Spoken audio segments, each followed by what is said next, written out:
नमस्कार दोस्तों, बहुत बहुत स्वागत है आपका हमारे YouTube चैनल पढ़ते रहो विथ आर रंजन पर। आज से हम लोग बिहार एसएससी सीजीएल 4 के लिए रुक्मिणी प्रकाशन की जो किताब है उसको हम लोग डिस्कस करेंगे। इसका जो करंट अफेयर्स के प्रश्न होंगे और इसमें जो जीके जीएस के जो प्रश्न होंगे उसको हम लोग डिस्कस करेंगे, ठीक है ना। मैथ रीजनिंग का डिस्कशन यहाँ नहीं हो पाएगा, तो आप लोग इस 3 चीज़ों का अच्छे से ध्यान दीजिएगा और जो भी प्रश्न मैं डिस्कस करूँगा उससे जुड़े हुए अन्य तथ्यों को भी बताऊँगा, उसको भी आप ठीक से नोट कीजिएगा और अपने तैयारी में और धार इससे आप ला सकते हैं, ठीक है। चलिए पहला प्रश्न देखिए, कोपेन के वर्गीकरण के अनुसार कौन सा अक्षर कोड कर्क रेखा के दक्षिण में प्रायद्वीपीय भारत के बड़े हिस्से में पाए जाने वाले शुष्क सर्दियों के मौसम के साथ उष्णकटिबंधीय जलवायु को दर्शाता है। तो ये जो अक्षर कोड है वो AW है, ठीक है। चलिए, भारत के उत्तरी पश्चिमी भाग में शीतकालीन वृष्टि मुख्य रूप से जिस कारण से होती है, वो किस कारण से होती है बताइए। तो वो होती है पश्चिमी विक्षोभ से, ठीक है। और भूमध्य सागर से आने वाली पश्चिमी विक्षोभ के कारण जो वर्षा होती है वो एक प्रकार की चक्रवातीय वर्षा होती है। यह वर्षा जाड़े के समय में पंजाब, राजस्थान, हरियाणा, उत्तर प्रदेश और बिहार के क्षेत्रों में होती है। और ये भी ध्यान रखना है कि पश्चिमी विक्षोभ से जो बारिश होती है वो रबी फसल के लिए बहुत महत्वपूर्ण भूमिका निभाती है, बहुत लाभदायक होती है, ठीक है। अगला प्रश्न देखिए, कर्क रेखा निम्नलिखित में से किस राज्य से नहीं गुजरती है, ठीक है। तो आप जानते होंगे कि कर्क रेखा भारत के 8 राज्यों से होकर गुजरती है, जैसे कि राजस्थान, गुजरात, मध्य प्रदेश, छत्तीसगढ़, झारखंड, पश्चिम बंगाल, त्रिपुरा और मिजोरम, ठीक है। तो इन छत्तीसगढ़ से गुजरती है, त्रिपुरा से गुजरती है, राजस्थान से गुजरती है, उड़ीसा से कर्क रेखा नहीं गुजरती है। तो यही हमारा आंसर हो जाएगा, ठीक है। चलिए नेक्स्ट क्वेश्चन देखिए, दक्षिणी गोलार्ध में व्यापारिक पवनों के बहने की दिशा क्या है, ठीक है। तो दक्षिणी गोलार्ध में जो व्यापारिक पवनें बहती हैं वो कैसे बहती हैं, तो दक्षिण पूर्व से उत्तर पश्चिम की तरफ बहती हैं। तो ये हो जाएगा हमारा बी आंसर।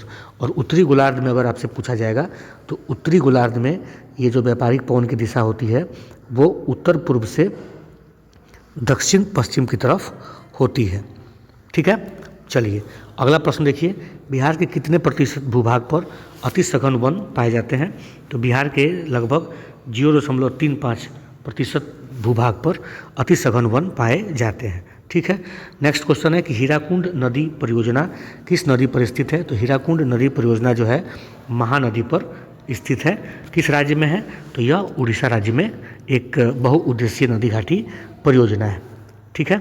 चलिए नेक्स्ट क्वेश्चन देखिए, भारत के सबसे ऊंचे जलप्रपातों में से एक जोग जलप्रपात किस नदी का महाजलप्रपात है। तो यह जो जोग जलप्रपात है, याद रखिएगा, शरावती नदी पर बना हुआ महाजलप्रपात है, ठीक है ना। और कहाँ पे है, तो ये कर्नाटक के शिमोगा जिला में है, ये भी आपको ध्यान रखना है, ठीक है। कर्नाटक के शिमोगा एक जिला है, शिमोगा, वहाँ पे ये स्थित है, ठीक है। चलिए अगला देखिए, भारत की जनगणना 2011 के अनुसार भारत के किस राज्य की महिला साक्षरता दर सर्वाधिक है, ठीक है। तो महिला साक्षरता दर सर्वाधिक है वो केरल का महिला साक्षरता दर सर्वाधिक है, ठीक है। चलिए, और 2011 के ही जनगणना के अनुसार किस राज्य का महिला साक्षरता दर सबसे कम है, तो वो दुर्भाग्य से अपना बिहार होगा, ठीक है ना। ये भी याद रखना है, बिहार में महिला साक्षरता दर 2011 की जनगणना के अनुसार मात्र कितना है, 51.05%। ये भी आपको ध्यान रखना है, ठीक है। और भारत की साक्षरता दर 2011 की जनगणना के अनुसार, इसको आप ध्यान रखिएगा, तो भारत की साक्षरता दर 2011 की जनगणना के अनुसार 74.04%। ये भी आपको ध्यान रखना है, ठीक है। चलिए प्रश्न के साथ साथ जो पॉइंट्स मैं बोलता जाऊंगा उसको आपको ध्यान से सुनते जाना है, ठीक है। हरित क्रांति के दूसरे चरण के संबंध में इनमें से कौन सा कथन सही है, ठीक है। तो देखिए, इसे पंजाब और उत्तर प्रदेश के क्षेत्रों में शुरू किया गया था, ये तो पहले ही चरण में शुरू कर दिया गया था, ठीक है ना। इसमें 1960 और 1970 के दशक की अवधि शामिल की गई थी, ये पहले चरण की बात हो रही है। इसे सिंचाई सुविधा वाले क्षेत्रों में शुरू किया गया था, ये भी पहले चरण की ही बात है। इसमें 1980 के दशक की अवधि शामिल की गई थी। ये जो है सेकेंड वाले फेज की, यानी कि हरित क्रांति के दूसरे चरण के संबंध में सेंटेंस ये वाला सही है। ये 1981 से 1995 की अवधि को माना जाता है हरित क्रांति के दूसरे चरण को। ठीक है ना। तो ये चौथा जो हमारा सेंटेंस है ये हरित क्रांति के दूसरे चरण के बारे में सही है। ठीक है। बाकी हरित क्रांति से संबंधित और चीज़ों को याद रखिएगा। विश्व में हरित क्रांति के जनक नॉर्मन ई बोरलॉग को माना जाता है। ठीक है। और प्रथम चरण में इसे हरियाणा, पंजाब और पश्चिमी उत्तर प्रदेश में लागू किया गया था। और सबसे ज़्यादा जो फ़ायदा हुआ किस फसल को हुआ, तो गेहूँ को हुआ था। ये भी आपको ध्यान रखना है। चलिए नेक्स्ट क्वेश्चन है, भारत का पहला समुद्री उद्यान कहाँ स्थित है? तो भारत का पहला समुद्री उद्यान जो है कच्छ की खाड़ी में स्थित है। ठीक है ना। और कच्छ की खाड़ी राष्ट्रीय उद्यान को 1980 में राष्ट्रीय पार्क तथा 1982 में समुद्री पार्क का दर्जा दिया गया था। ठीक है। कोई आपसे पूछे कि भारत का प्रथम राष्ट्रीय उद्यान कौन सा है, तो भारत का प्रथम राष्ट्रीय उद्यान जिम कॉर्बेट राष्ट्रीय उद्यान है, जिसको 1936 में स्थापित किया गया था। ठीक है। चलिए नेक्स्ट क्वेश्चन देखिए, निम्नलिखित प्राणियों की किस जोड़ी में ग्रंथिहीन त्वचा पाई जाती है? ठीक है। तो ग्रंथिहीन त्वचा, ये ध्यान रखना है, ऐसी त्वचा जिसमें ग्रंथि नहीं हो। तो कैमलियन और कछुआ की जो जोड़ी है इनके त्वचा में ग्रंथि नहीं पाई जाती है। बाकी सारे जो ऑप्शंस हैं, सर्प, मेढक, कबूतर, मगरमच्छ, चीता, इन सभी में ग्रंथि त्वचा में पाई जाती है, जबकि कैमलियन और कछुआ में त्वचा जो होती है वो ग्रंथिहीन होती है। ठीक है। दैनिक प्रयोग, अगला प्रश्न है कि दैनिक प्रयोग की अधिकांश दालें निम्नलिखित में से किस एक कुल से संबंधित है? तो दैनिक प्रयोग की अधिकांश दालें जो हैं वो किससे संबंधित है? वो किससे संबंधित है बताइए? फाबेसी कुल से संबंधित है, यानी कि बी आंसर हो जाएगा। ठीक है ना। ये जो दाल वगैरह है ये किस कुल का से संबंधित है? तो फाबेसी से संबंधित है। ठीक है। चलिए, आलू टमाटर किससे संबंधित होता है, किस फसल वर्ग से? तो सोलेनेसी से आलू और टमाटर संबंधित होता है। ठीक है ना। ध्यान रखिएगा। ये जो लिलिएसी है इसमें आपका एलोवेरा आता है, लहसुन आता है। ठीक है। ये भी आपको ध्यान रखना है। नेक्स्ट देखिए, सूर्य का ताप मापा जाता है। तो सूर्य का ताप जो है किससे मापा जाता है? उताप मापी से मापा जाता है। ये भी आपको ध्यान रखना है। थर्मामीटर जो है वो तापमान मापने के लिए, पायरोमीटर का इस्तेमाल बहुत उच्च तापमान मापने के लिए, और हाइड्रोमीटर का इस्तेमाल द्रव की घनत्व को मापने के लिए किया जाता है। ये भी आपको ध्यान रखना है। ठीक है। चलिए नेक्स्ट क्वेश्चन देखिए, एक लिफ्ट में सवार एक लड़के का आभासी भार उसके वास्तविक भार से कम होगी जब लिफ्ट, ठीक है, तो आभासी भार उसके वास्तविक भार से कम होगी, कब होगी? जब लिफ्ट जो है त्वरण के साथ नीचे की ओर गतिमान हो। ठीक है। तो ये डी हमारा आंसर हो जाएगा। ठीक है ना। चलिए अगला देखिए, कार्बन डाइऑक्साइड में कार्बन का द्रव्यमान प्रतिशत क्या है? ठीक है।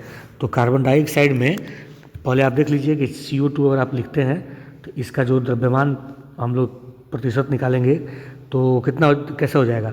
कार्बन का हो जाएगा 12 और 2 ऑक्सीजन का अणु है तो हो जाएगा 16 दूना 32।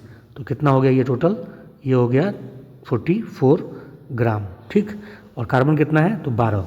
तो कैसे कीजिएगा? 44 गुना 100। जब इसको आप सॉल्व कीजिएगा तो आपका आंसर आएगा 27.27%। ठीक है। चलिए, कोरापुट जिले में पंचपतमाली भंडार निम्नलिखित में से किस खनिज का भंडार है? ठीक है। तो यह किसका है बताइए?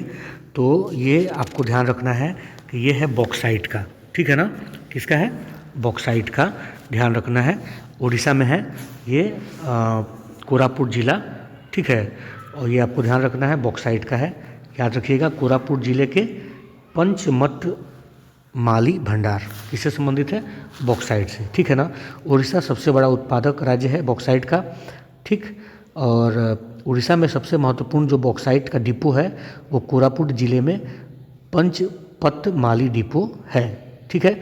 देश के कुल बॉक्साइट उत्पादन का लगभग 76% सिर्फ उड़ीसा राज्य में उत्पादित होता है। ये भी आपको ध्यान रखना है। ठीक है। चलिए नेक्स्ट क्वेश्चन देखिए, निम्नलिखित में से कौन सी औद्योगिक क्रांति औद्योगिक नीति संकल्प 1956 के तहत वर्गीकृत उद्योग श्रेणी नहीं है? ठीक है। तो कौन सी इसमें नहीं है?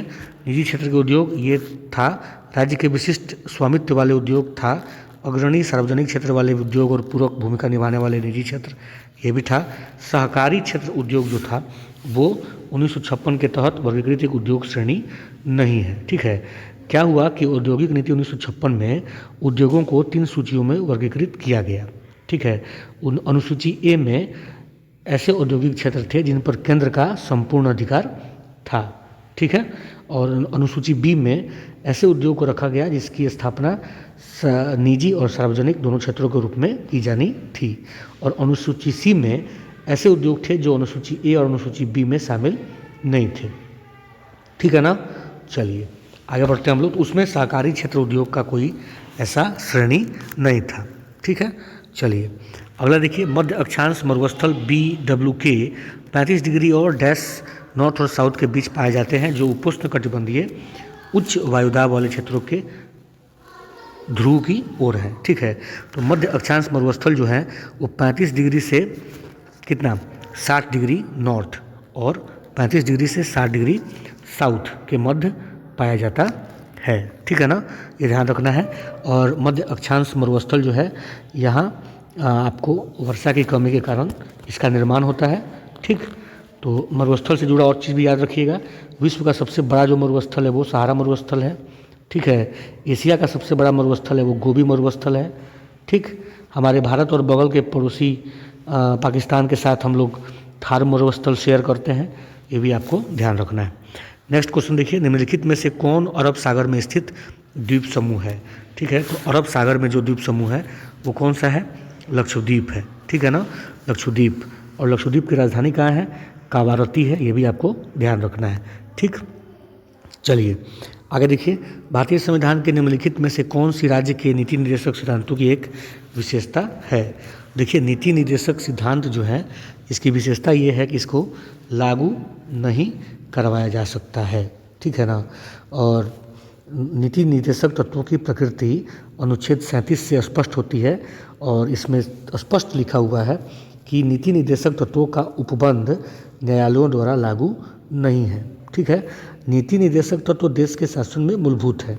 राज्य का यह कर्तव्य होगा कि वह नीति निर्देशक सिद्धांतों को विधि बनाकर लागू करे, लेकिन इसको न्यायालय द्वारा लागू नहीं करवाया जा सकता है। ठीक है, तो सी हमारा आंसर हो जाएगा। ठीक है, चलिए ये भी आपको ध्यान रखना है।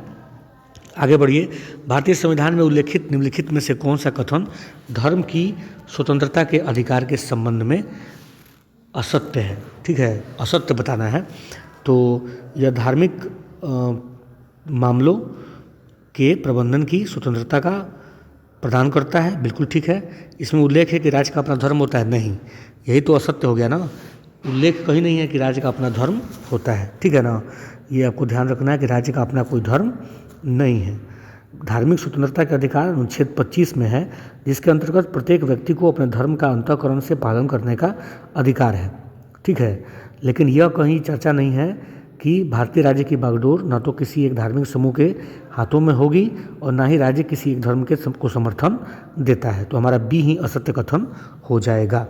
ठीक है, चलिए नेक्स्ट देखिए, भारतीय संविधान का निम्नलिखित में से कौन सा अनुच्छेद जबरन श्रम को प्रतिबंधित करता है और शोषण को रोकता है। ठीक है, तो भारतीय संविधान का जो अनुच्छेद 23 है, यह जो है जबरन श्रम को प्रतिबंधित करता है और शोषण को रोकता है, ये आपको ध्यान रखना है। ठीक है, राज्य का समूचा प्रशासन किसके नाम से चलाया जाता है। राज्य का समूचा जो प्रशासन है वो राज्यपाल के नाम से चलाया जाता है। ठीक है, राज्यपाल की जो नियुक्ति होती है वो राष्ट्रपति के द्वारा होती है। अनुच्छेद 155 में इसकी चर्चा है। ठीक है, ठीक है, ये भी आपको ध्यान रखना है। ठीक है, और राज्यपाल जो होता है वो राज्य का कार्यकारी प्रमुख होता है। ठीक है, राज्यपाल को भी राष्ट्रपति की तरह कार्यकारी, विधायी, वित्तीय और न्यायिक शक्तियाँ राज्य में प्राप्त होती हैं। ठीक है, और अनुच्छेद 164 के तहत मुख्यमंत्री की नियुक्ति राज्यपाल के द्वारा की जाती है, यह भी आपको ध्यान रखना है। चलिए नेक्स्ट क्वेश्चन देखिए, भारत का अनुच्छेद 56 संबंधित है। तो भारत का अनुच्छेद 56 जो है वो किससे संबंधित है। अनुच्छेद 56 संबंधित है राष्ट्रपति के कार्यकाल के प्रावधान से संबंधित है। ठीक है, तो ये हमारा सी आंसर हो जाएगा। ठीक है, अनुच्छेद 56 के अनुसार भारत के राष्ट्रपति का कार्यकाल 5 वर्ष का होता है, ये इसमें चर्चा की गई है। ठीक, नेक्स्ट क्वेश्चन देखिए, भारतीय संविधान की अनुसूची 6 में किन किन राज्यों को शामिल किया गया है। तो देखिए भारतीय संविधान के अनुसूची 6 में असम, त्रिपुरा, मेघालय और मिजोरम राज्यों को शामिल किया गया है। ठीक है, ये आपको ध्यान रखना है। और भारतीय संविधान में वर्तमान में कितनी अनुसूचियाँ हैं? 12 अनुसूचियों का उल्लेख है। मूल संविधान में कितनी अनुसूचियाँ थीं? तो 8 अनुसूचियाँ थीं। ठीक है ना, ये भी आपको ध्यान रखना है। और ये जो 6ठा अनुसूची है इसमें असम, त्रिपुरा, मेघालय और मिजोरम के बारे में शामिल प्रावधान है। और एक्चुअली इसमें जनजातीय क्षेत्रों के प्रशासन के बारे में उपबंध है। तो ये हमारा ए आंसर हो जाएगा। ठीक है, नेक्स्ट क्वेश्चन देखिए। इस ऊतक की कोशिकाएं जीवित होती हैं और इनकी कोणीय भित्ति मोटी होती है। यह भी यांत्रिकी सहारा प्रदान करती हैं। इन ऊतक को क्या कहते हैं? इस ऊतक को कहते हैं स्थूल कोणोत्तक। ठीक है, इसको कहा जाता है स्थूल कोणोत्तक। ठीक है ना, ध्यान रखना है। ये स्थूल कोणोत्तक की कोशिकाएं जीवित होती हैं और इनकी कोणीय भित्ति मोटी होती है और यह यांत्रिक सहारा भी प्रदान करती है। ये भी आपको ध्यान रखना है। ठीक है, चलिए नेक्स्ट हम लोग देखते हैं। ग्लाइकोजेन एक समबहुलक है जो निम्नलिखित में से किसका बना होता है? तो ग्लाइकोजेन जो है एक समबहुलक है और ये किससे बना होता है? तो ग्लूकोज इकाइयों से मिलकर बना होता है। ठीक है, ये भी आपको ध्यान रखना है। प्रत्येक अणु एक दूसरे से 1-4 ग्लाइकोसिडिक बंध द्वारा जुड़े रहते हैं। ये भी आपको ध्यान रखना है। ग्लाइकोजन के काम क्या है? तो लीवर ग्लाइकोजन ग्लूकोज रिजर्व के रूप में कार्य करता है, जिसे हेपेटोसाइट्स तब रिलीज करते हैं जब सामान्य रक्त शर्करा के स्तर को बनाए रखने की आवश्यकता होती है। ठीक है ना, चलिए आगे हम लोग बढ़ते हैं। यदि 2 समान जल की बूंदें एक होकर बड़ी बूंद बनाती हैं, इस प्रक्रिया में क्या होता है? तो यदि 2 समान जल की बूंदें एक होकर बड़ी बूंद बनाती हैं तो इसमें ऊष्मा अवशोषित होती है। ठीक है ना, ये भी आपको ध्यान रखना है। और ये भी आपको पता होना चाहिए कि बूंद जो है, बूंद का गोलाकार होना पृष्ठ तनाव के कारण होता है। ये भी आपको ध्यान रखना है। चलिए नेक्स्ट देखिए। निम्न में से कौन सा प्रक्रम रुद्धोष्म नहीं हो सकता? ठीक है ना, तो रुद्धोष्म नहीं हो सकता। रुद्धोष्म उस प्रक्रिया को कहते हैं जिसमें ना ऊष्मा ली जाती है ना ऊष्मा दी जाती है। तो बर्फ़ का जमना जो है रुद्धोष्म नहीं है क्योंकि उसमें ऊष्मा निकलती है। ठीक है ना, बाकी जो है ये डी हमारा आंसर हो जाएगा। ठीक है ना, चलिए आगे हम लोग बढ़ते हैं।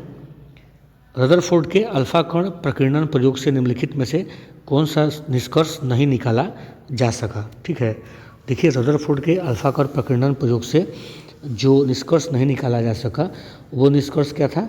वो निष्कर्ष ये था, नहीं निकाला जा सका पूछ रहा है ना, तो निकाला जा सकता मैं क्या आगे? परमाणु का अधिकांश स्थान रिक्त है, ये निकाला गया था। और परमाणु जो है वो आपका की त्रिज्या लगभग 10 का पावर -10 मीटर होती है, जबकि नाभिक की त्रिज्या 10 का पावर -15 मीटर होती है। ये भी निकाला गया। इलेक्ट्रॉन स्थिर ऊर्जा के वृत्ताकार पथों, जिन्हें कक्षा कहा जाता है, में घूमते हैं। ये वाला उसमें जो निष्कर्ष है वो नहीं निकाला जा सकता था। ठीक है, बाकी ये चौथा जो है, इलेक्ट्रॉन और नाभिक आपस में स्थिर वैद्युत बलों के आकर्षण बल द्वारा बंधे रहते हैं, ये निकाला गया था। तो नहीं निकाला जा सका निष्कर्ष वो यही था, सी नंबर। ठीक है, ये निष्कर्ष उस समय नहीं निकाला जा सकता था। ठीक है, ध्यान रखिएगा 10 का पावर -15 मीटर को 1 फर्मी कहा जाता है, ये भी आपको ध्यान रखना है। ठीक है, चलिए आगे पढ़ते हैं। ग्रेफाइट को किस रूप में वर्गीकृत नहीं कर सकते हैं?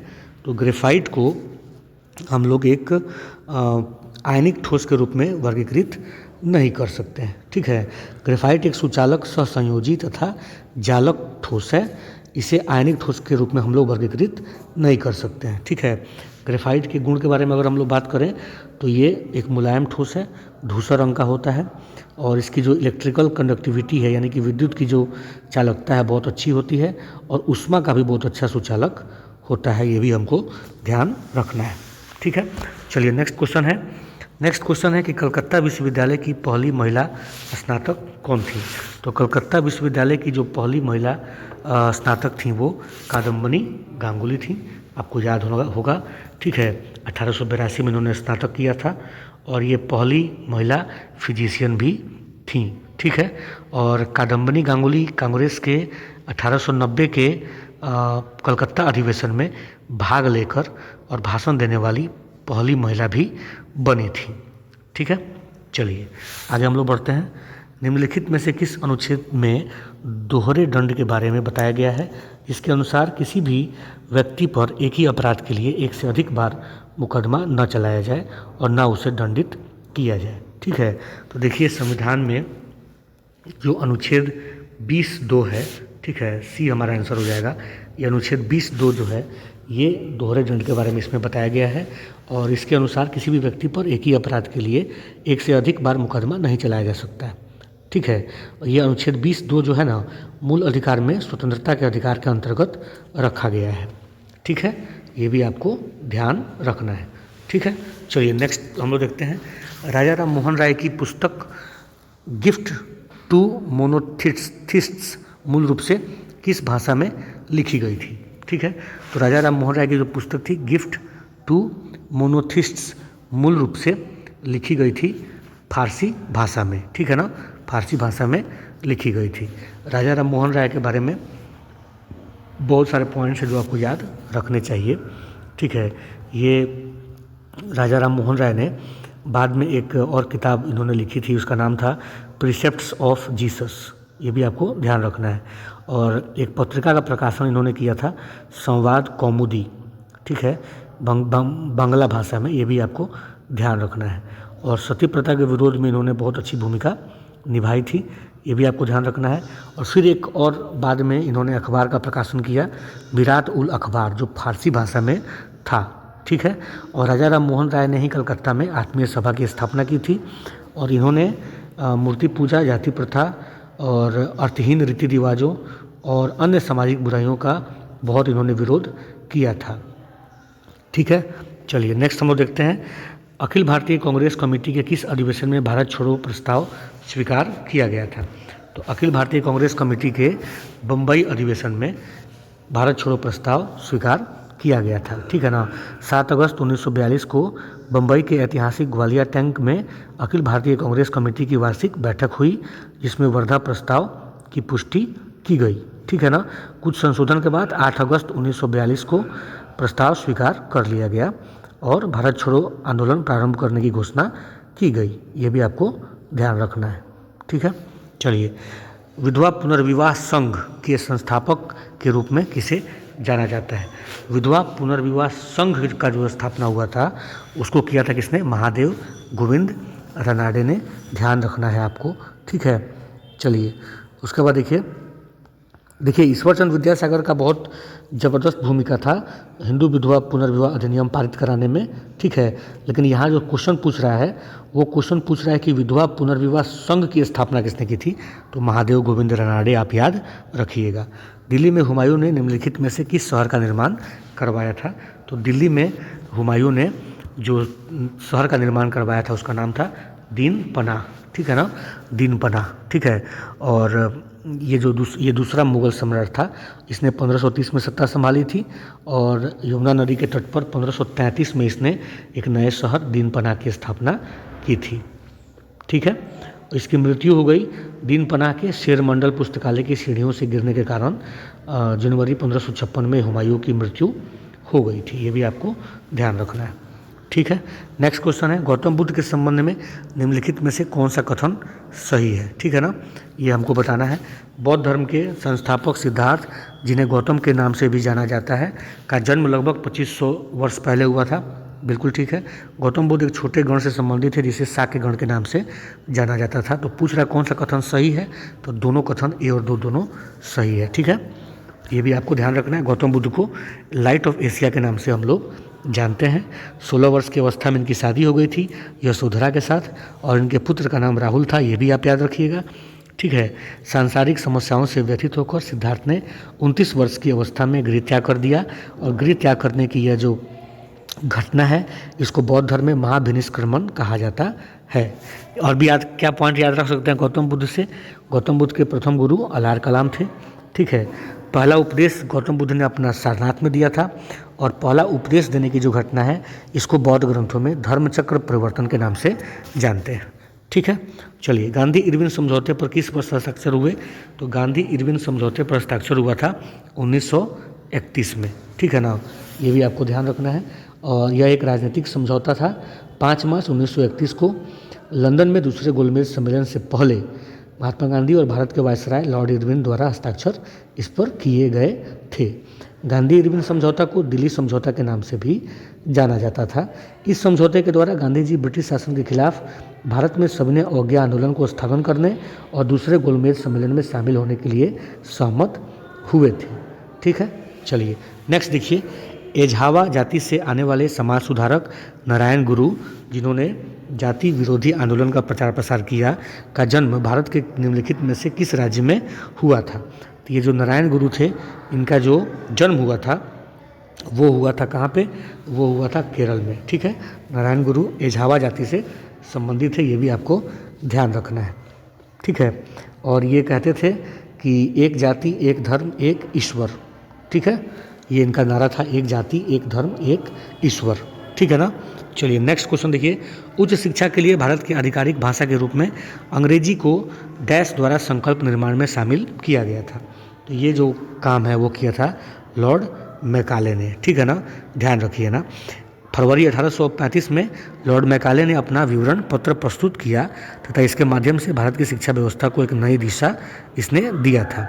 मैकाले ने ही अधोमुखी निस्यंदन सिद्धांत का सिद्धांत दिया था, जिसके अनुसार शिक्षा सिर्फ समाज के उच्च वर्ग को दी जानी थी और फिर उस उच्च वर्ग से धीरे धीरे समाज के बाकी हिस्सों में फिल्टर होकर शिक्षा को पहुँचाने का इन लोगों का योजना था।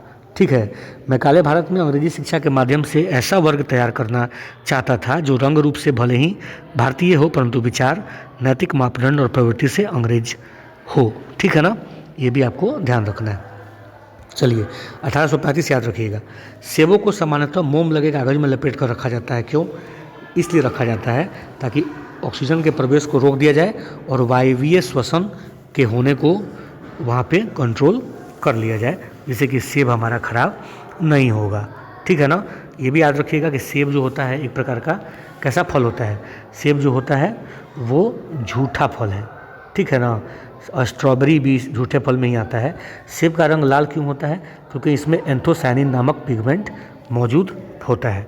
ये भी आपको ध्यान रखना है। ठीक है, चलिए नेक्स्ट देखिए। आंत्र अंकुरों के संदर्भ में कौन सा विकल्प सत्य नहीं है? तो आंत्र अंकुरों के संदर्भ में ये इनमें सूक्ष्म अंकुर होते हैं, बिल्कुल करेक्ट है। इनसे सतही क्षेत्र बढ़ जाता है, करेक्ट है। इनके भीतर कोशिकाएं और लैक्टिक अम्ल वाहिकाएं होती हैं, करेक्ट है। ये केवल वसाओं के पाचन में भाग लेते हैं, नहीं, ये रॉन्ग है। ठीक है, सिर्फ वसाओं के पाचन में भाग लेते हैं, ये सेंटेंस गलत है। ये वसा के पाचन में भाग लेते ही नहीं है। ठीक है, बाकी जल, लवण, अमीनो अम्ल तथा विटामिनों के अवशोषण में सहायक होते हैं, ये आपको ध्यान रखना है। ठीक है, और ये जो है छोटी आंत में ये आपको पाया जाता है। ठीक है ना, ये आपको ध्यान रखना है। ठीक, चलिए आगे हम लोग बढ़ते हैं। निम्न में से कौन सी वस्तु की प्रत्येक स्थिति के लिए आभासी और सीधा प्रतिबिंब बनाएगा? ठीक है, उत्तल दर्पण। ठीक है, उत्तल दर्पण में किसी भी वस्तु की प्रत्येक स्थिति में आभासी और सीधा प्रतिबिंब बनता है, ये आपको ध्यान रखना है। ठीक है, चलिए ठीक, और ये भी ध्यान रखिएगा कि उत्तल दर्पण में प्रतिबिंब जो होता है वो फोकस बिंदु से हमेशा पहले होता है। उत्तल दर्पण का प्रयोग वाहनों में दृष्टि क्षेत्र बढ़ाने वाले दर्पण के रूप में, गलियों में लगे लैंपों में परावर्तक के रूप में हम लोग करते हैं। ठीक है, आँख में प्रवेश करने वाले प्रकाश की मात्रा का नियंत्रण किसके द्वारा होता है? तो आँख में आने वाले प्रकाश की मात्रा का नियंत्रण परितारिका के माध्यम से होता है, ये हमको ध्यान रखना है, परितारिका। ठीक है, आइरिस जिसको बोलते हैं। ठीक है, यह आँख का एक रंगीन हिस्सा होता है और ये पुतली के आकार को नियंत्रित करके आँख में प्रवेश करने वाली प्रकाश की मात्रा को नियंत्रित करता है। ठीक है, आगे बढ़िए। पॉलीएक्रिलोनाइट्राइल का औद्योगिक नाम क्या है? तो पॉलीएक्रिलोनाइट्राइल का औद्योगिक जो नाम है वो, इसका औद्योगिक नाम है ऑर्लोन। ठीक है, ऑर्लोन, या इसको हम लोग एक्रिलन भी बोलते हैं। ठीक है, इसका यूज हम लोग करते हैं कृत्रिम ऊन बनाने में। ठीक है, ध्यान रखिएगा। चलिए नेक्स्ट क्वेश्चन देखते हैं। मीर कासिम का नाम भारत के किस निम्नलिखित में से किस युद्ध से संबंधित है? तो मीर कासिम जो है उसका जो संबंध है वो बक्सर के युद्ध से संबंध है। ठीक है, बक्सर के युद्ध में जो हुआ था कब? 22 अक्टूबर 1764 को। ठीक है, तो उसमें आपको याद रखना है कि मीर कासिम अवध के नवाब शुजाउद्दौला और मुग़ल सम्राट शाह आलम द्वितीय की एक सम्मिलित सेना थी और अंग्रेज़ों के साथ जो लड़ाई हुई उसमें नेतृत्व कर रहे थे हेक्टर मुनरो, और इस लड़ाई में संयुक्त सेना को हार का सामना करना पड़ा। और फिर कहा जाता है कि इस बक्सर के युद्ध के बाद अंग्रेज़ों को रोकने वाली कोई शक्ति भारत में रह नहीं गई। ठीक है, तो मीर कासिम जो है वो उसका संबंध बक्सर के युद्ध से है। ठीक है, चलिए आगे बढ़ते हैं। राजनीति कभी धर्म से अलग नहीं हो सकती, या किसने कहा था? तो ये जो सेंटेंस है ये कहा गया किसके द्वारा? महात्मा गांधी के द्वारा। ठीक है, और यहाँ धर्म का तात्पर्य गांधी जी का क्या था? नैतिक मूल्य था। ठीक है, गांधी जी का विचार था कि राजनीति नैतिक मूल्यों द्वारा स्थापित मूल्यों से निर्देशित होनी चाहिए। ठीक है, चलिए नेक्स्ट हम लोग देखते हैं। नेक्स्ट क्वेश्चन क्या है? भारत के पहले एआई संचालित एंटी ड्रोन सिस्टम का नाम क्या है? तो भारत के पहले एआई संचालित एंटी ड्रोन सिस्टम का नाम है, क्या नाम है? इंद्रजाल। ठीक है, इंद्रजाल, ये आपको ध्यान रखना है, करंट अफेयर का क्वेश्चन है। भारत के किस राज्य में भाजपा के पहला मुख्यमंत्री बने थे? पूछ रहा है। तो सबसे पहले जो मुख्यमंत्री बने थे भारत में भाजपा के, वो बने थे कहाँ पे? राजस्थान में। ठीक है, ध्यान रखना है, उनका नाम था भैरव सिंह शेखावत। ठीक, चलिए पुरानी बात है लेकिन इसको आपको ध्यान रखना है। वर्तमान में 80वें संयुक्त राष्ट्र महासभा सत्र के अध्यक्ष के रूप में किसको नामित किया गया है? तो वर्तमान में जो 80वें संयुक्त राष्ट्र महासभा सत्र के अध्यक्ष के रूप में नामित किए गए हैं उनका नाम है एनालेना बेयरबॉक। ठीक है, ध्यान रखना है, जर्मनी की विदेश मंत्री रह चुकी हैं। ठीक है, ध्यान रखना है। ठीक, चलिए उसके बाद देखिए 8 अगस्त 2025 को गृह मंत्री अमित शाह और बिहार के मुख्यमंत्री नीतीश कुमार द्वारा सीतामढ़ी के किस स्थान पर जानकी मंदिर का शिलान्यास किया गया? तो ये किया गया था सीतामढ़ी के पुनौरा धाम में। बहुत भव्य मंदिर बनाने का यहाँ पे प्लान है, 67 एकड़ भूमि पर, और बजट कितना है? लगभग 833 करोड़ रुपए की राशि का बजट है। 3 वर्षों का लक्ष्य है इस मंदिर को कम्प्लीटली पूरा बना देने में। ठीक है, ये भी आपको ध्यान रखना है। ठीक, चलिए महिला प्रीमियर लीग WPL 2025 का खिताब मुंबई इंडियंस ने किसको हराकर अपने नाम किया है? ठीक है, तो मुंबई इंडियंस ने हराया है किसको? दिल्ली कैपिटल्स को। ठीक है, याद रखिएगा। चलिए नेक्स्ट है, विश्व आर्थिक मंच ने हाल ही में यात्रा और पर्यटन विकास सूचकांक travel and tourism development index 2024 की रैंकिंग जारी की है, जिसमें भारत को कौन सा स्थान मिला है? तो भारत को इसमें स्थान मिला है कितना? 39वां। ठीक है, ये आपको ध्यान रखना है। ठीक, चलिए ठीक है, तो 39वां हो जाएगा।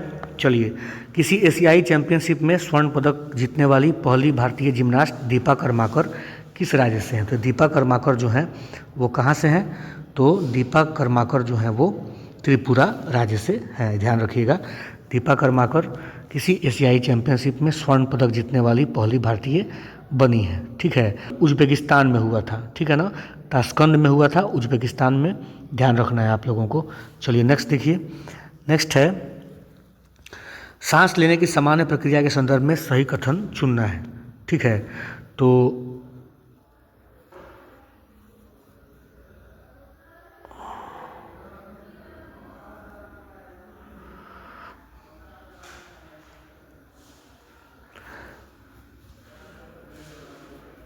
चलिए, सांस लेने की सामान्य प्रक्रिया के संदर्भ में सही कथन को चुनना है। ठीक है, तो अंतःश्वसन एक निष्क्रिय प्रक्रिया है जबकि निःश्वसन एक सक्रिय प्रक्रिया है। ये सेंटेंस तो हमारा गड़बड़ दिख रहा है। ठीक है, अंतःश्वसन एक सक्रिय प्रक्रिया है जबकि निःश्वसन एक निष्क्रिय प्रक्रिया है, ये करेक्ट है। ठीक है ना, सांस लेने की सामान्य प्रक्रिया के संदर्भ में सही कथन यही है कि अंतःश्वसन एक सक्रिय प्रक्रिया है और जबकि निःश्वसन एक निष्क्रिय प्रक्रिया है, तो बी हमारा आंसर हो जाएगा। ठीक है ना, चलिए आगे देखते हैं। निम्नलिखित में से कौन सा कथन सही नहीं है? ठीक है, तो पक्षी और स्थलीय पौधे यूरिक अम्ल उत्सर्जित करते हैं। स्तनधारी और मेढक यूरिया उत्सर्जित प्राणी हैं। जलीय एम्फीबिया प्राणी और जलीय कीट अमोनिया उत्सर्जित प्राणी हैं। पक्षी और सरीसृप यूरिया उत्सर्जित प्राणी हैं। ठीक है, ये कथन हमारा रॉन्ग है। पक्षी और सरीसृप जो है यूरिया उत्सर्जित नहीं, बल्कि क्या ये जो होते हैं हमारे क्या ये लोग निकालते हैं यूरिक एसिड। ठीक है ना, यूरिक एसिड। तो ये हमारा आंसर डी जो है गलत है, डी हमारा ऑप्शन गलत है, तो ये हमारा आंसर डी हो जाएगा। ठीक है, देखिए ये जो यूरिया उत्सर्जी प्राणी होते हैं उसको हम लोग यूरियोटेलिक बोलते हैं। वे जानवर जिनके उत्सर्जी अपशिष्ट में यूरिया प्रमुख घटक होता है उनको यूरियोटेलिक जानवर कहा जाता है, जैसे कि मनुष्य इसका अच्छा उदाहरण है। और ये जो पक्षी वगैरह आते हैं ये यूरिकोटेलिक में आते हैं, जिनके मलमूत्र में यूरिक एसिड मुख्य घटक के रूप में होता है। ठीक है, चलिए हम नेक्स्ट देखते हैं। एक इकाई धनात्मक आवेश को एक बिंदु से दूसरे बिंदु पर एक समविभव सतह पर विस्थापित करने हेतु, ठीक है, क्या करना होगा? तो एक इकाई धनात्मक आवेश को एक बिंदु से दूसरे बिंदु पर एक समविभव सतह पर विस्थापित करने हेतु आवेश पर कोई कार्य करने की ज़रूरत नहीं है। ठीक है ना, तो कोई कार्य करने की आवश्यकता नहीं है, तो हमारा आंसर हो जाएगा सी नंबर। ठीक है, ये आपको ध्यान रखना है। ठीक, देखिए आपको पता होगा कि समविभव पृष्ठ पर किसी आवेश को ले जाने में किया गया कार्य शून्य होता है। ठीक है ना, चलिए निम्नलिखित बहुलोकों में से कौन सा रेसे के समान प्रयुक्त होता है? तो निम्नलिखित बहुलोकों में से जो रेसे के समान प्रयुक्त होता है वो एक तो आपका टेरिलीन है और एक आपका नाइलॉन है। तो आंसर हो जाएगा बी और सी दोनों। ठीक है, और ये आपको ध्यान रखना है कि नाइलॉन जो है वो पॉलीएमाइड के बने होते हैं, जिसका उपयोग रस्सी, मच्छरदानी, जाल आदि बनाने में किया जाता है। और टेरिलीन जो होता है वो एथिलीन ग्लाइकोल और टेरेफ्थैलिक एसिड के बहुलकीकरण के द्वारा उत्पादित किया जाता है। ठीक है, और इसका इस्तेमाल हम लोग करते हैं नॉन स्टिक कुकवेयर के निर्माण करने में। ठीक है, चलिए नेक्स्ट हम लोग बढ़ते हैं। भारतीय वायुसेना ने डेजर्ट फ्लैग अभ्यास के 10वें संस्करण में शामिल हुआ। यह अभ्यास कहाँ आयोजित किया गया था? ठीक है, तो भारत जो इसमें शामिल हुआ है डेजर्ट फ्लैग अभ्यास में, यह कहाँ पे हुआ है? तो यह हुआ है संयुक्त अरब अमीरात में। ठीक है, आयोजित इसको किया गया था। डी नंबर इसको आप याद रखिएगा। ठीक, चलिए और नेक्स्ट क्वेश्चन हम लोग देखते हैं। फ्लैग, इसका अभ्यास का नाम याद रखिएगा डेजर्ट फ्लैग। ठीक है, विश्व दिव्य दृष्टि नामक अत्याधुनिक AI टूल को किस कार्य हेतु विकसित किया गया है? तो दिव्य दृष्टि नामक जो अत्याधुनिक AI टूल है इसको व्यक्तिगत पहचान के लिए विकसित किया गया है। तो हमारा आंसर हो जाएगा ए नंबर। ठीक है, व्यक्तिगत पहचान के लिए इसको विकसित किया गया है। एक महिला उद्यमी है शिवानी वर्मा, उनका ही स्टार्टअप है और उसने ही AI आधारित उपकरण विकसित किया है जो चेहरे की पहचान को चाल विश्लेषण के साथ जोड़कर एक मजबूत और बहुआयामी प्रमाणीकरण प्रणाली बनाती है। ठीक है, चलिए आगे हम लोग बढ़ते हैं। प्राचीनतम भारतीय भाषा कौन सी है? तो प्राचीनतम भारतीय भाषा जो है वो हमारा वैदिक संस्कृत है। ठीक है, निम्न में से क्या 7वीं पंचवर्षीय योजना के मुख्य उद्देश्यों में से एक था? ठीक है, तो 7वीं जो पंचवर्षीय योजना थी वो कब से कब तक चली थी? 1985 से 1990 के बीच में। और इसका जो मुख्य उद्देश्य था रोजगार वृद्धि, जनसंख्या वृद्धि दर में कमी, पोषण का पर्याप्त स्तर, ऊर्जा प्रबंधन, आधुनिकीकरण, आत्मनिर्भरता और सामाजिक न्याय। ठीक है, तो ये जो खाद्यान्नों के उत्पादन में वृद्धि जो लिखा हुआ है, ठीक है, ये हमारा जो था वो मुख्य उद्देश्यों में से एक था। ठीक है ना, चलिए उसके बाद देखते हैं हम लोग ऐसी राजस्व प्राप्तियां जिनका सरकार पर दावा नहीं होता है क्या कहलाती हैं? तो ऐसी राजस्व प्राप्तियां जिनका सरकार पर दावा नहीं होता है उसको हम लोग बोलते हैं गैर प्रतिदेय। क्या बोलते हैं? गैर प्रतिदेय। ठीक है, चलिए आगे बढ़ते हैं। 1958 में डोवर से कैलिस तक इंग्लिश चैनल को पार करने वाले पहले भारतीय कौन थे जो 1966 में एक कैलेंडर वर्ष में 5 महाद्वीपों के महासागरों में तैराकी करने वाले एकमात्र व्यक्ति थे? तो ये कौन व्यक्ति थे? मिहिर सेन। याद रखिएगा, मिहिर सेन। ठीक है, चलिए ध्यान रखिएगा, मिहिर सेन। चलिए आगे बढ़ते हैं हम लोग। साइप्रस देश की मुद्रा क्या है? तो साइप्रस देश की जो मुद्रा है वो क्या है? यूरो है, यूरो। साइप्रस देश की मुद्रा यूरो है। और साइप्रस की जो राजधानी है वो क्या है? तो वो है निकोसिया। ये भी आपको ध्यान रखना है, साइप्रस की राजधानी है निकोसिया। ठीक है, चलिए हैरी पॉटर श्रृंखला को किसने लिखा था? तो हैरी पॉटर श्रृंखला को लिखने वाले जो व्यक्ति हैं उनका नाम है JK रॉलिंग। ठीक है, तो सी हमारा आंसर हो जाएगा JK रॉलिंग। ठीक है, चलिए आगे बढ़ते हैं। साइनोबैक्टीरिया को निम्नलिखित में से किसके अंतर्गत वर्गीकृत किया गया है? तो साइनोबैक्टीरिया को वर्गीकृत किया गया है किसके अंतर्गत वर्गीकृत किया गया है? तो इसको किया गया है मोनेरा के अंतर्गत, ठीक है ना। साइनोबैक्टीरिया को मोनेरा जगत के अंतर्गत वर्गीकृत किया गया है, ठीक है। चलिए आगे हम लोग बढ़ते हैं। आगे है कि गुणसूत्रों के अभिरंजन के लिए सबसे अधिक कौन सा रंग उपयुक्त है? तो गुणसूत्रों के अभिरंजन के लिए सबसे अधिक जो रंग उपयुक्त है वो कौन सा है? कार्मीन। क्या नाम है? कार्मीन, ठीक है, ध्यान रखिएगा। गुणसूत्रों के सबसे उपयुक्त जो कार्मीन रंग है वही उपयुक्त है, ठीक। चलिए आगे बढ़ते हैं हम लोग। रेडियो तरंगे भवनों की चारों ओर तत्परता से विवर्तित हो जाती हैं, जबकि प्रकाश तरंगे भवनों के चारों ओर नगण्य रूप से विवर्तित होती हैं। ऐसा इसलिए होता है क्योंकि रेडियो तरंगे, ठीक है, ऐसा इसलिए होता है क्योंकि रेडियो तरंगे प्रकाश तरंगों की अपेक्षा अधिक लंबी तरंगदैर्घ्य वाली होती हैं, ठीक है ना। ये भी आपको ध्यान रखना है। चलिए उसके बाद देखते हैं हम लोग कॉलम 1 को कॉलम 2 में दिए गए यौगिकों को कॉलम 2 में दिए गए प्रभावों से सुमेलित करना है, ठीक है। देखिए सबसे पहला जो हमारा आंसर है क्या है? क्लोर एम्फिनिकॉल, ठीक है। तो क्लोर एम्फिनिकॉल जो है ये किस चीज़ से हमारा प्रभाव है? टाइफाइड बुखार। थायरॉक्सिन जो है वो गोलकंड, ठीक है। क्लोरोक्विन मलेरिया और क्लोरोफार्म ये संज्ञाहारी, ठीक है। तो ए का 3 और हम लोग कूट से मिला लेते हैं, ए का 3 बी का 4, ठीक है। तो आंसर हो जाएगा हमारा ऑप्शन नंबर ए, ठीक है। क्लोर एम्फिनिकॉल जो है वृहद परास प्रतिजैविक है जिसे टाइफाइड उपचार में प्रयोग किया जाता है, ठीक है। और जो थायरॉक्सिन है उसका हम लोग इसकी जब अधिकता हो जाती है तो अति थायराइडिज्म उत्पन्न होती है, ठीक है। और थायराइड ग्रंथि जो है वो बढ़ जाता है और घेंघा यानी कि गलगंड रोग जो है हमारा हो जाता है। क्लोरोक्विन रक्त में मलेरिया परजीवी प्लाज्मोडियम बाइवेक्स के विकास को रोकती है, ठीक है। और क्लोरोफॉर्म जो है CHCl3, ठीक है, इसको हम लोग इसका IUPAC नेम जो है वो ट्राइक्लोरोमीथेन है। यह एक रंगहीन वाष्पशील और मीठी गंधयुक्त द्रव्य है। इसकी वाष्प केंद्रीय तंत्रिका तंत्र को मंद करती है, अतः संज्ञाहारी इसको कहा जाता है, ठीक है। तो ये रहा दोस्तों आपका सेट नंबर 1 का GK GS और करंट अफेयर्स का क्वेश्चन हम लोगों ने डिस्कस कर दिया है और मुझे उम्मीद है कि आप लोगों को ज़रूर इससे फ़ायदा मिलेगा। प्लीज़ वीडियो को लाइक कीजिएगा, अपने दोस्तों तक शेयर कर दीजिएगा, ठीक है। और अगर आप चैनल पर नए हैं तो चैनल को सब्सक्राइब करके बेल आइकन ज़रूर प्रेस कर दीजिएगा। फिर अगले सेट के साथ मैं आपके सामने हाजिर हो जाऊँगा। बहुत बहुत धन्यवाद।